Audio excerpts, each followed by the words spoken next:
Assalamualaikum warahmatullahi wabarakatuh dan salam sejahtera. Jadi insya-Allah kelas hari ini kita akan masuk bab 4, komposisi kimia dalam sel. Ya, komposisi kimia dalam sel. Ini adalah tajuk ataupun bab yang keempat ya.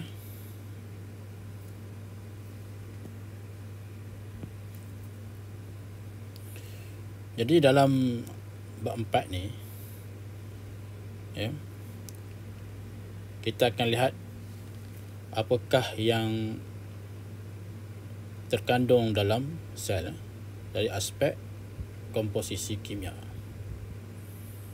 Yang kedua, kita akan lihat sifat air serta kepentingannya dalam sel. Yang ketiga, kita akan lihat apakah unsur-unsur yang terdapat dalam karbohidrat, protein, lipid dan asid nukleik. So ada 4 di sini ya. Ada 4 yang kita nak lihat.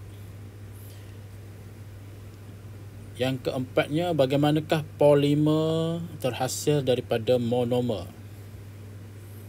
Kita akan lihat apa yang dimaksudkan dengan monomer, apa yang dikatakan sebagai polimer.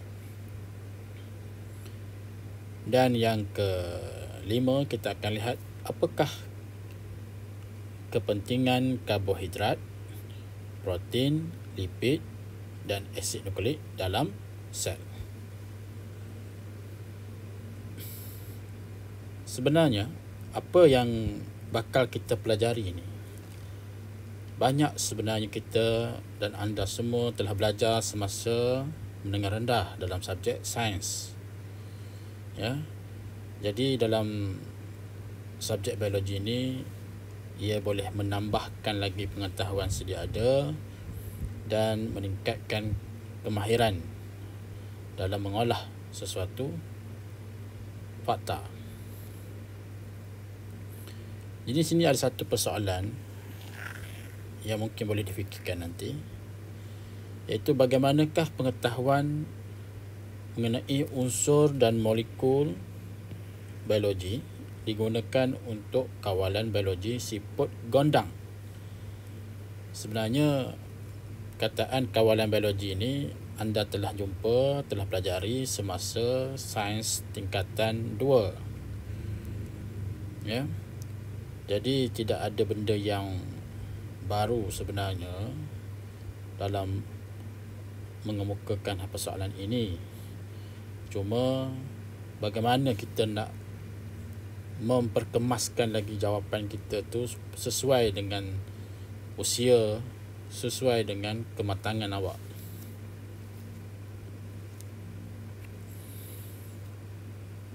Dan kalau kita lihat dari segi perincian ya, dalam topik ataupun dalam bab 4 ni, kita akan lihat subtopik yang pertama iaitu air ya, kemudian karbohidrat, diikuti oleh protein, okey, kemudian lipid dan asid nukleik. Ya, kita akan lihatlah satu persatu perincian dia. Sekarang ni kita pergi kepada 4.1 iaitu air. Dalam tingkatan 2, anda telah mempelajari secara ringkas tentang air dan sebatan organik seperti karbohidrat, protein, lipid dan juga asid nukleik. Ya. Kemudian kita juga telah belajar semasa tingkatan 2 apakah fungsi sebatan organik. Sebatan organik dan air dalam sel organisma. So dalam subtopik ini kita akan belajar dengan lebih mendalam lah ya. Pertama, kita akan lihat sifat dan kepentingan air dalam sel. Yang pertama dari segi kekutuban air. Kekutuban air. Air merupakan sebatian tak organik. Okey, disebut sebatian tak organik bermaksud air tidak mengandungi unsur C, unsur karbon, ya. Tak tu merujuk kepada tiada. Unsur C, C besar, ya. C itu ialah karbon. Yang terdiri daripada unsur-unsur hidrogen dan oksigen. Molekul air ialah molekul berkutub. Kerana ini alasan kenapa, ya, yang ada katakan molekul berkutub ni. Kerana elektron yang dikongsi di antara oksigen dan hidrogen akan tertarik ke arah oksigen yang lebih elektronegatif. Ini macam kimia sikit, bunyi dia. Jadi kekutuban ini menghasilkan ikatan hidrogen. Kita kena rujuk rajah 4.1. Dan membolehkan air bertindak sebagai pelarut semester. Okey, pelarut semester. Okey, kita tengok rajah 4.1 sebelah dia. Okey, kita tengok, ya. Ini adalah unsur,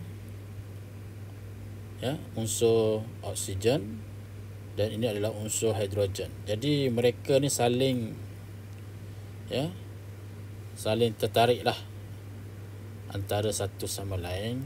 Tertarik itu kerana apa sebenarnya? Kerana unsur oksigen ni dia kutub dia adalah negatif, manakala hidrogen kutub dia positif. Jadi apabila positif dan negatif ni bertemu, dia akan tertarik, ya. Jadi apabila ia tertarik, tapi merujuk kepada sini,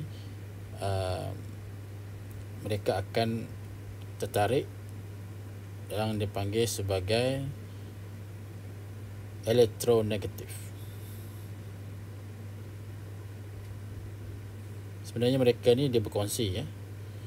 Dia berkongsi apa? Berkongsi elektron. Jadi bila dikongsi elektron, ion ataupun kita kata unsur hidrogen ni akan lebih mudah tertarik kepada oksigen sebab dia positif, ya. Dia positif. Begitulah yang dimaksudkan dengan molekul berkutub. Sifat pelarut semester air membolehkan zat terlarut. Okey, ingat lagi, ya, zat terlarut seperti glukosa dan elektrolit diangkut merentasi membran plasma ke dalam sel dan tindak balas biokimia. Sebenarnya apa yang kita belajar sentiasa ada kaitan dengan yang sebelum-sebelumnya, ya. Jadi yang pertama iaitu dari segi kekutuban air. Yang kedua, kita akan lihat daya lekitan dan daya lekatan. Molekul air melekat antara satu sama lain melalui daya lekitan. Digunakan istilah lekit. Ya, lekit. Maknanya kalau lekit ni dia melibatkan molekul air sesama molekul air. Kata ni molekul air, ini pun molekul air. Ya, H2O, H2O. So dia melekit ni. Dia melekit. Bila melekit sesama dia, maka daya lekitan terhasil. Pada masa yang sama, molekul air juga melekat pada permukaan lain melalui daya lekatan. Satu lekit, satu lekat. Jadi kalau lekat, dia melibatkan tindakan kapilari. Ya. Disebut tindakan kapilari, ia melibatkan tindak balas antara molekul air dengan salur xilem. Seperti gambar rajah 4.2 nanti Rajah 4.2 sebelah. Katakan kita tahu bahawa air daripada tanah masuk ke akar, daripada akar pergi ke batang, daripada batang pergi ke daun. Okey, itu dia punya laluan. Air itu daripada bawah nak ke atas, maknanya dia telah melawan graviti. Jadi untuk membolehkan air naik ke atas, ditarik ke atas, jadi daya lekitan dan daya lekatan perlu ataupun wujud di situ.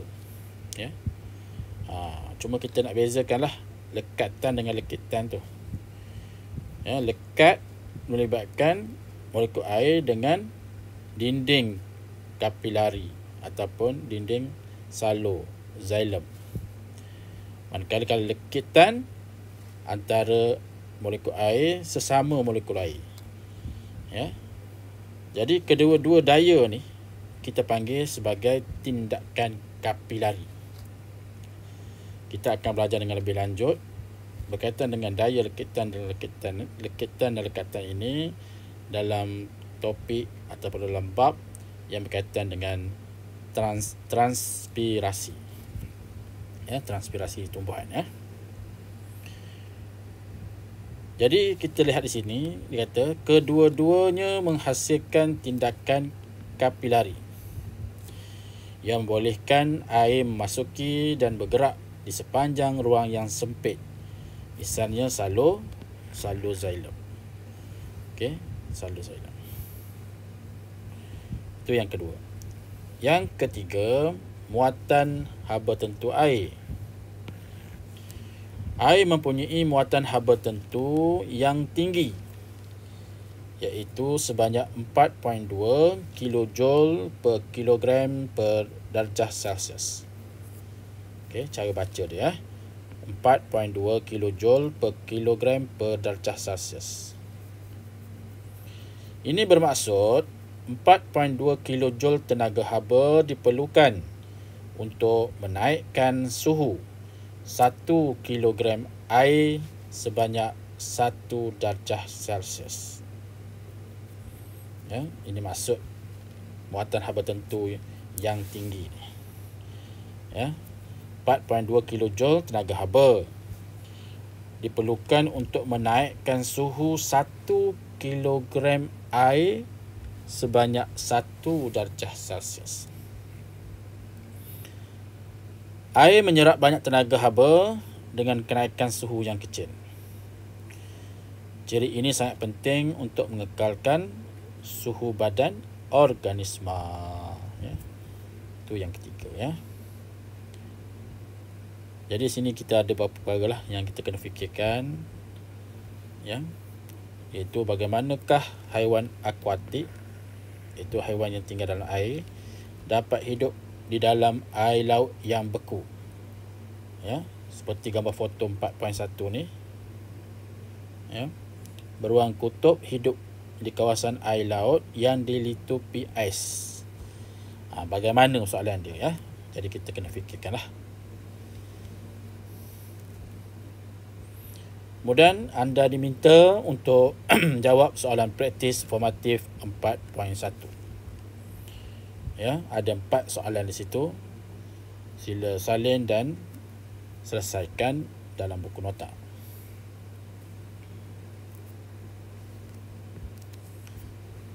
Selanjutnya kita akan pergi kepada 4.2, iaitu karbohidrat. Karbohidrat. Kita akan pergi kepada 4.2, iaitu karbohidrat. Sebatan organik. Istilah dia mulakan dengan sebatan organik. Ialah sebatan kimia yang mengandungi unsur karbon, seperti mana yang saya jelaskan tadi. Sebatan yang besar dan kompleks membentuk makromolekul. Kebanyakan makromolekul ialah polimer. yang terdiri daripada molekul-molekul kecil yang dikenali sebagai monomer. Jadi perkataan mono, kalau jumpa perkataan mono ni sebenarnya satu. Jadi poli banyak. Disebut banyak, lebih daripada 2. Lebih daripada 1, lebih daripada 2. Mana banyak lah. Banyak apa? Dia punya rantai dia. Dia punya binaan dia agak kompleks. So, karbohidrat, protein dan asid nukleik merupakan molekul polimer sebatian organik. Molekul polimer sebatian organik. Karbohidrat adalah penting sebagai sumber tenaga. Sumber tenaga. Dan bahan asas untuk sesetengah organisma. Okey, situ bahan asas untuk sesetengah organisma. Karbohidrat ialah sebatian organik yang terdiri daripada unsur C, karbon, hidrogen, H dan oksigen, O, dalam nisbah 1:2:1. 1:2:1. Iaitu 1 tu merujuk kepada unsur C, 2 ialah unsur hidrogen dan 1 untuk oksigen. Seperti mana formula kimia dia yang ditunjukkan di sini Okey. Ini adalah formula kimia. Karbohidrat terbahagi kepada 3 jenis.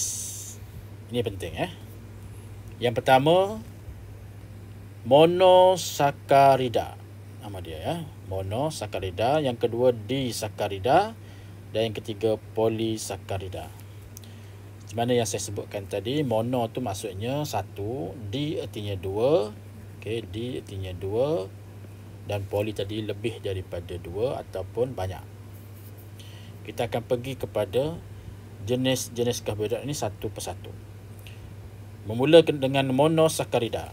Monosakarida. Monosakarida ialah monomer. Monomer karbohidrat, iaitu unit karbohidrat yang paling ringkas. Paling ringkas. Monosakarida boleh bergabung membentuk polimer melalui tindak balas yang dikenali sebagai kondensasi.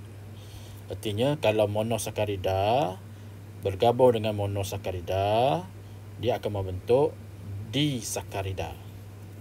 Disakarida. Kemudian daripada disakarida tu boleh membentuk polisakarida. Dan proses pembentukan tersebut dikenali sebagai tindak balas kondensasi. Kebanyakan monosakarida rasanya manis. Kebanyakan, maknanya tidak semualah. Boleh membentuk hablo dan larut dalam air. Boleh membentuk hablo, itu sifat dia, dan larut dalam air.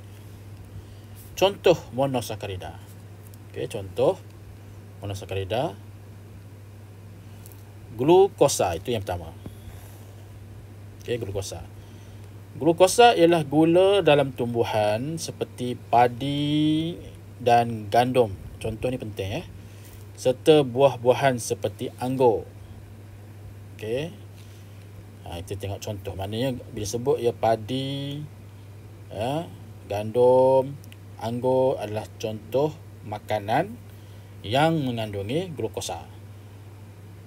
Glukosa ialah monosakarida yang paling lazim didapati dan kebanyakan polisakarida terbentuk daripada gula ini.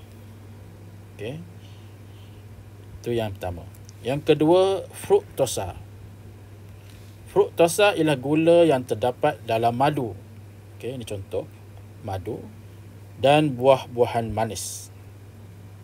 Buah-buahan manis kebanyakannya adalah monosakarida jenis fruktosa. Dan yang ketiga, contoh gula monosakarida adalah galaktosa. Galaktosa ni terdapat dalam susu. Terdapat dalam susu. Okey. Seterusnya kita lihat monosakarida mempunyai kuasa penurunan. Apa pula kuasa penurunan ni? Iaitu berupaya memindahkan hidrogen atau elektron kepada sebatian lain. Ya, macam mana? Proses ini dinamakan penurunan. Ya, penurunan. Apabila monosakarida dipanaskan, ini cara bagaimana ya penurunan ataupun proses penurunan itu berlaku. Apabila monosakarida dipanaskan dalam larutan Benedict, okey, dia mesti lautan Benedict. Lautan ni adalah lautan yang spesifik ya. Monosakarida akan menurunkan kuprum 2 sulfat biru, okey, kepada mendapatkan satu oksida yang berwarna merah bata dan tidak larut dalam air. Jadi semua monosakarida boleh melakukan teknik balas ini, dan mereka ni iaitu glukosa, fruktosa dan galaktosa dikenali sebagai gula penurun. Gula penurun. Sebab apa dikatakan gula penurun? Inilah alasan dia, iaitu kerana apabila ia dipanaskan, ia tu merujuk kepada sama ada glukosa, fruktosa atau galaktosa. Ia dipanaskan dalam larutan Benedict. Larutan Benedict ni sebenarnya dia berwarna biru ya, kita nampak dia warna biru muda. Ya. Jadi gula tu ataupun glukosa tu, fruktosa ataupun galaktosa ni, dia apabila dipanaskan dalam larutan Benedict, dia akan menurunkan kuprum 2 sulfat biru. Kuprum 2 sulfat biru ni sebenarnya terdapat dalam larutan tu lah, larutan Benedict tu. Jadi berubah warna daripada biru muda kepada akhirnya membentuk mendakan merah bata. Mendakan merah bata ya, saya sebut di situ. Dan mendakan merah bata tersebut ialah kuprum 1 oksida. Ini agak kimia sikit ya. Sebab kita belajar komposisi kimia dalam sel, so ada perkataan kimia di situ. Jadi kita akan belajar tentang sikit sebanyak tentang kimia lah. Baik ya.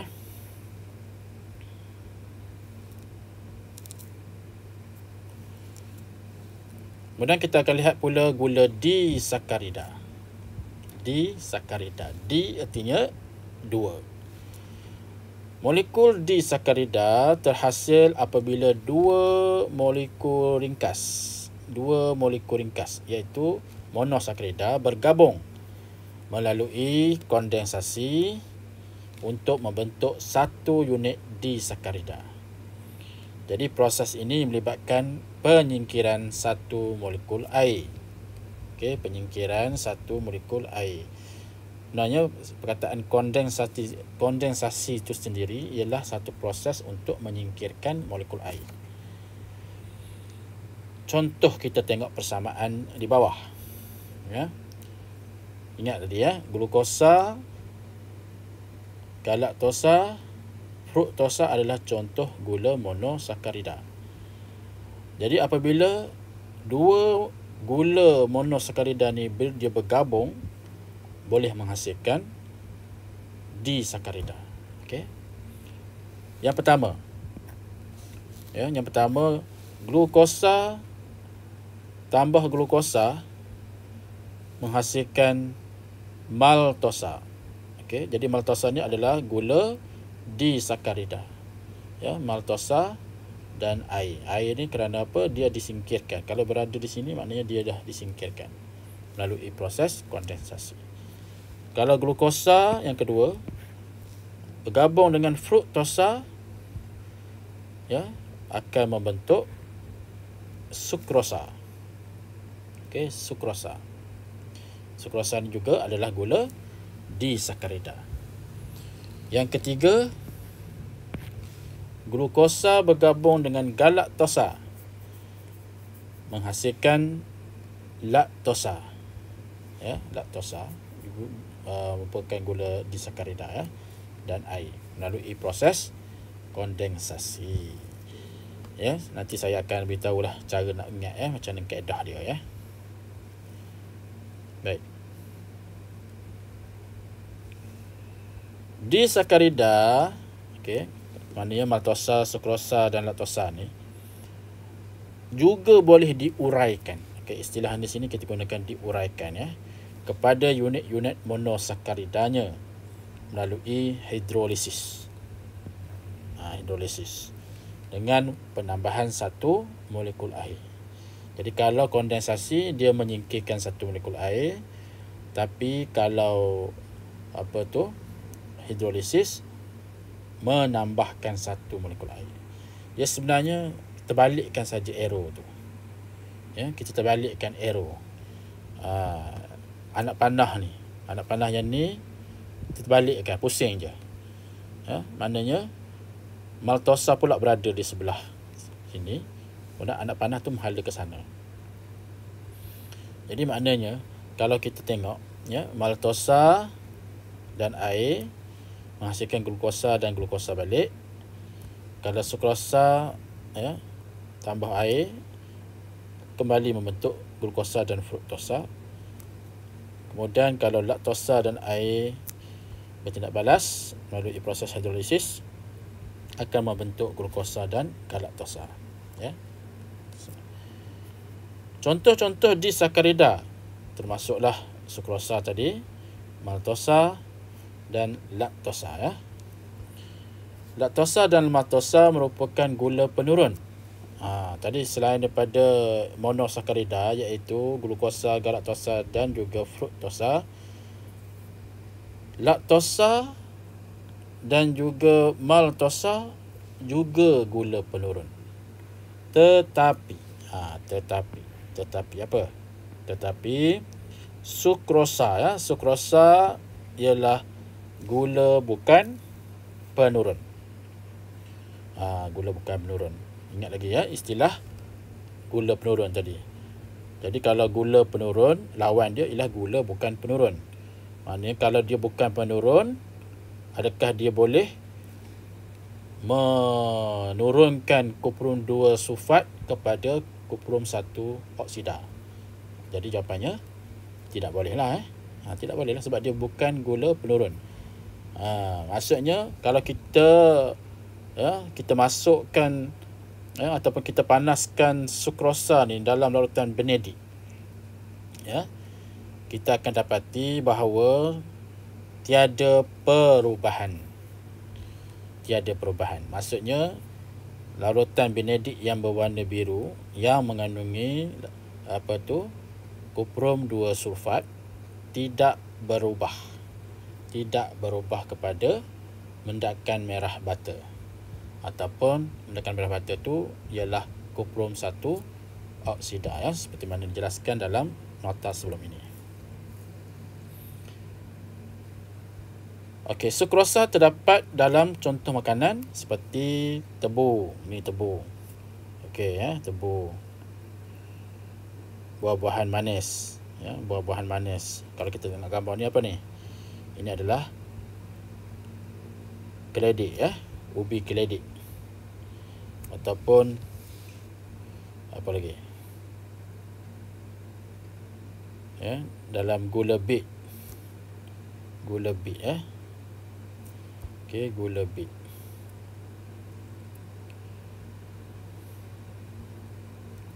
Jadi di sini ada lensa biologi, dia kata sukrosa ialah gula bukan penurun. Okey tadi, kerana apa? Kerana tidak menurunkan larutan kuprum 2 sulfat. Sekiranya sukrosa dihidrolisiskan ataupun terurai menjadi unit-unit monosakarida, glukosa dan fruktosa terlebih dahulu, ujian benedik akan menunjukkan keputusan positif. Maknanya untuk mendapatkan keputusan positif ataupun maksudnya kuprum 2 sulfat ditukarkan kepada kuprum 1 oksida tu, jadi sukrosa ni perlu diuraikan terlebih dahulu membentuk gula monosakarida iaitu glukosa dan juga fruktosa.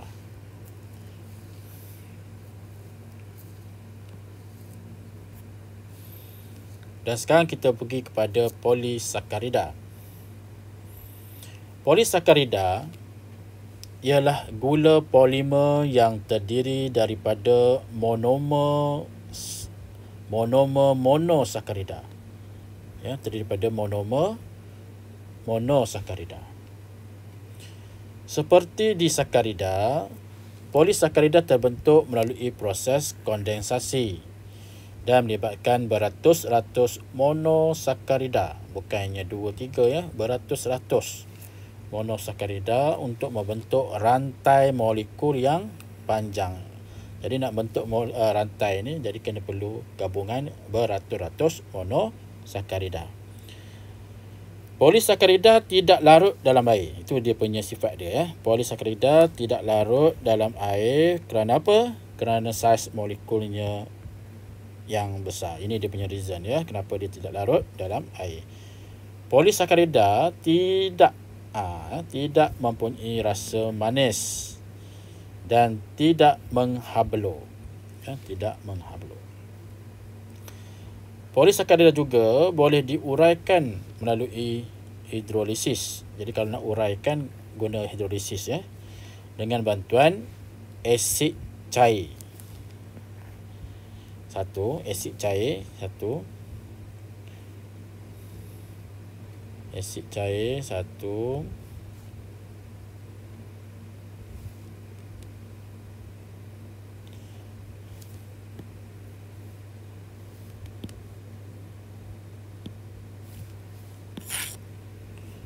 Okey, asid cair, pendidihan dan tindakan enzim. So ada 3 cara ya, ataupun 3 bantuan untuk membolehkan polisakarida ni diuraikan kepada molekul disakarida kemudian pergi kepada monosakarida.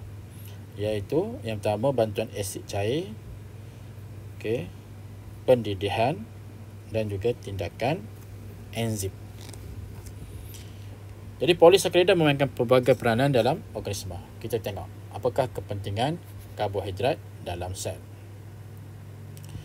Sebagai sumber tenaga, itu yang pertama. Okey, ni sumber tenaga, contohnya glukosa ya, glukosa. Sebagai simpanan makanan, kita belajar dalam bab 2 ya. Bab 2 iaitu perbezaan di antara sel haiwan dengan sel tumbuhan. Jadi sel haiwan, salah satu daripada yang kita bezakan dengan sel tumbuhan ialah makanan simpanan dia adalah glikogen ya, glikogen. Manakala sel tumbuhan makanan simpanannya adalah kanji ya. Jadi contohnya glikogen dalam sel haiwan dan kanji dalam sel tumbuhan.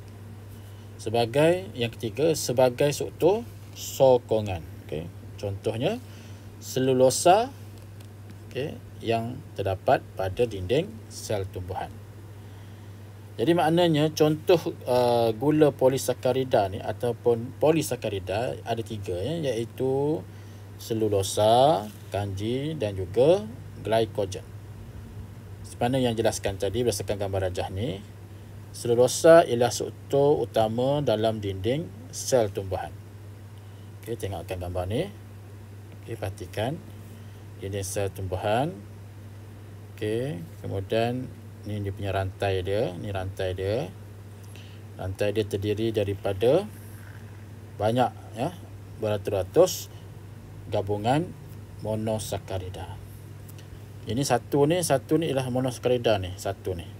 1 monosakarida, 2, 3, 4, 5, 6, 7, 8, 9. Ini yang dinampakkan, ini di zoom in kan, sebenarnya dia bergabung ya, beratus-ratus.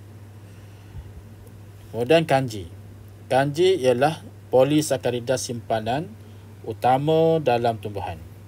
Kanji juga didapati dalam kloroplas. Ya, sumber bijirin. Okey, bijirin, ubi kentang, kekacang, itu adalah makanan yang mengandungi kanji. Yang ketiga, contoh polisakarida ialah glikogen ya. Tadi saya sebutkan tadi. Ialah polisakarida simpanan utama yang didapati dalam sel otot. dan juga sel hati haiwan, ya, sel hati. Jadi bolehlah nanti jawab soalan praktis formatif 4.2. Okey, itu saja untuk buat masa ni. Jumpa lagi untuk video yang seterusnya. Sekian, terima kasih.